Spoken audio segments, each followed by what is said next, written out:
नमस्कार दर्शक मित्रों, आपका स्वागत है फिर से मेरे चैनल पर। तो आप सब जानते हैं कि हमारी एस्ट्रोलॉजी की जो सीरीज चल रही है प्रिडिक्शन की, उसमें आज एक थोड़ा अलग टॉपिक है। तो आपकी कुंडली से आपका विवाह योग, जो जातक जो भी दर्शक है उनको विवाह संबंधित कुछ जानकारी लेना है, कुछ ज्ञान लेना है कुंडली के माध्यम से, तो ये वीडियो जरूर देखना। ये वीडियो पूरा देखना। मैं समझाऊंगा कि आपकी कुंडली में विवाह के लिए क्या क्या चीज़ रिस्पॉन्सिबल है और विवाह योग कैसे बनता है और क्या जो स्थिति है ग्रहों की, उस हिसाब से आपका विवाह कौन सी उम्र के बाद योग बनता है। तो ये हम आपकी कुंडली के माध्यम से जानेंगे। आपने आगे के वीडियो भी अच्छी तरह से देखे हैं, लाइक शेयर और सब्सक्राइब भी किया, इसके लिए थैंक्स। तो मैं अब तो आपका एस्ट्रो फ्रेंड बन चुका हूं और आपको अच्छी जानकारी देता रहूंगा। आप निश्चित मेरे वीडियोस देखते रहिए और लाइक शेयर और सब्सक्राइब करिए और बेल आइकन जरूर प्रेस करिए। और दूसरा खास कमेंट भी करिए कि आपको कौन सा सब्जेक्ट जानना है, कौन से सब्जेक्ट के बारे में आपको जानकारी लेनी है, तो मैं उस सब्जेक्ट के हिसाब से आपको वीडियो बना के दूंगा। तो चलिए ये वीडियो को अब शुरू करते हैं। तो जैसे मैंने ये कुंडली है, कुंडली बना ली है। जैसे आप जानते हैं कि मैं मेष लग्न की स्टैंडर्डाइज कुंडली बनाई है। तो आपको मैंने आगे के वीडियोस में भी बताया कि जो सप्तम स्थान है, सप्तम स्थान एक यहाँ मेष लग्न की कुंडली है, मतलब आपको 7 नंबर देखना है, 7 नंबर तो सप्तम स्थान है, उससे विवाह योग जाना जा सकता है। उसके अलावा जो मंगल है, मंगल देखो आप ये कुंडली में देखो कि मंगल 1, 4, 7, 8 और द्वादश स्थान में मंगल है, तो वो मंगल दोष है। और वो मंगल कौन सी राशि में, ये भी एक जरूरी आवश्यक वस्तु है। तो मंगल दोष तो है, लेकिन वो मंगल कितना कमजोर है, निर्बल है या कितना प्रबल है, ये हमको देखना जरूरी है। तो आपकी कुंडली में 2 चीज खास महत्व की है कि एक सप्तम स्थान और दूसरी मंगल की स्थिति।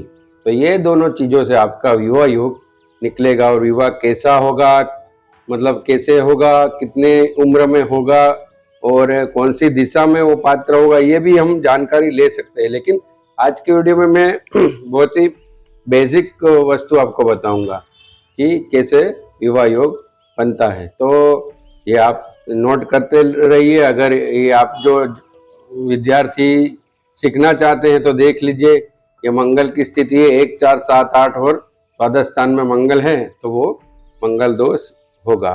तो उसमें क्या होता है कि विवाह में साधारण विलंब होता है। अगर मंगल निर्बल या कमजोर होता है तो इतना विलंब नहीं होता, लेकिन मंगल प्रबल और बलवान होता है तो हालांकि खुद स्वयं का मंगल फल अच्छा देता है, जमीन मकान वाहन का सुख, लेकिन विवाह में अवश्य विलंब करवाता है। तो सप्तम स्थान में अगर कोई बड़ा दोष है या कोई ग्रहों की नीच या क्रूर दृष्टि है, तो उस हिसाब से जातक को फिर विवाह में या विलंब, कष्ट या कभी कभी किसी का रिश्ता टूटने का भी जो योग बनता है, तो वो कुंडली के हिसाब से बनता है। तो ये आप जानकारी लेना। और उसके अलावा आपने बहुत सी कुंडलियों का नाम सुना होगा, तो उस हिसाब से आपने नवमांश कुंडली का भी नाम सुना होगा। अब नवमांश कुंडली क्या है? नवमांश कुंडली मतलब नवम अंश पे, मतलब 12 राशियों का 4-4 राशियों के डिवाइड करके नवम अंश की कुंडली बनती है। और वो कुंडली ये है, जैसे हमने एक उदाहरण तौर पे आपको बताई है, नवमांश कुंडली से विशेष रूप से अगर किसी जातक को जन्म कुंडली वो विश्वास करते हैं और उन्होंने जन्म कुंडली के माध्यम से अपनी ग्रह दशा दिखवा के जो ग्रह शांति उपाय, अगर मंगल दोष है तो उसका उपाय भी करवा लिया है, और गोचर दशा का सब उसने उपाय, ग्रह शांति कर रहे, व्रत विधान कर रहे, फिर भी अगर कुछ दिक्कत या रुकावट आती है विवाह में, तो उसके लिए ये स्पेशल नवमांश कुंडली देखी जाती है।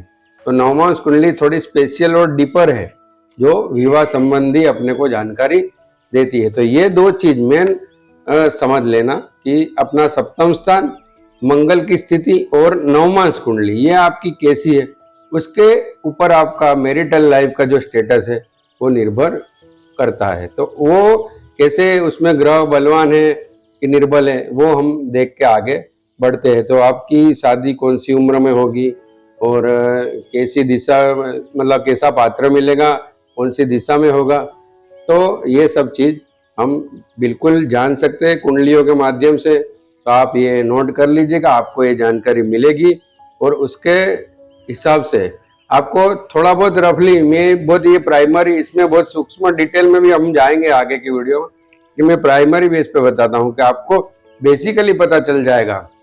आपकी कुंडली खोल के देखिए, अंदर मंगल कहाँ पड़ा है और कैसे सप्तम स्थान की स्थिति, कुछ दृष्टि या स्थिति है, उस हिसाब से आप ये जज कर सकते हैं कि हमारी वैवाहिक जीवन कैसा रहेगा और कैसा जाएगा, विवाह के बाद भाग्योदय होगा, लक्ष्मी सुख होगा, ये सब हम पूरी जानकारी ले सकते हैं। तो ये वीडियो को पूरा देखिएगा, ठीक है। फिर अगले वीडियो में इसके उससे आगे थोड़ी जानकारी देंगे, दूसरी जो भी है वो, ठीक है। धन्यवाद।